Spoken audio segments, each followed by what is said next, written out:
1 नवंबर 2025 से कई नियमों में बदलाव हो चुका है। इन बदलावों का सीधा असर आपकी जेब और जिंदगी पर पड़ने वाला है। आधार अपडेट चार्ज और बैंक नॉमिनेशन में बदलाव से लेकर नए जीएसटी स्लैब और कार्ड फीस तक में बदलाव हुआ है। आइए जानते हैं कि 1 नवंबर यानी आज से कौन कौन से बड़े बदलाव हुए हैं। सबसे पहला बदलाव, आधार अपडेट कराने के लिए अब से कोई फीस नहीं देनी पड़ेगी। Unique identification authority of India यानी UIDAI ने बच्चों के आधार कार्ड के बायोमेट्रिक अपडेट के लिए 125 रुपए की फीस माफ कर दी है।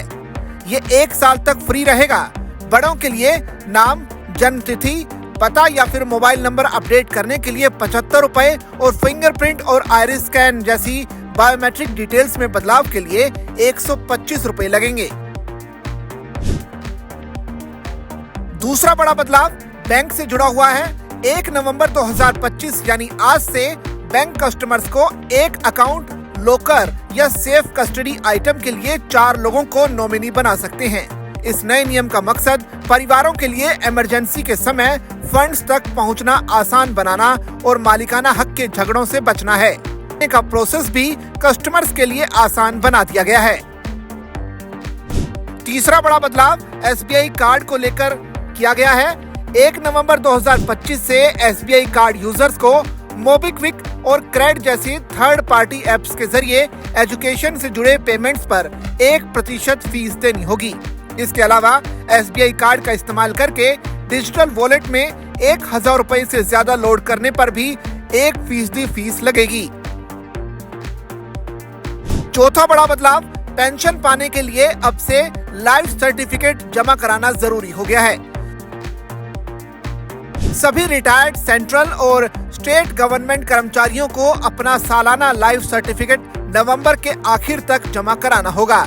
ये वो अपनी बैंक ब्रांच में या फिर ऑनलाइन जीवन प्रमाण पोर्टल के जरिए कर सकते हैं।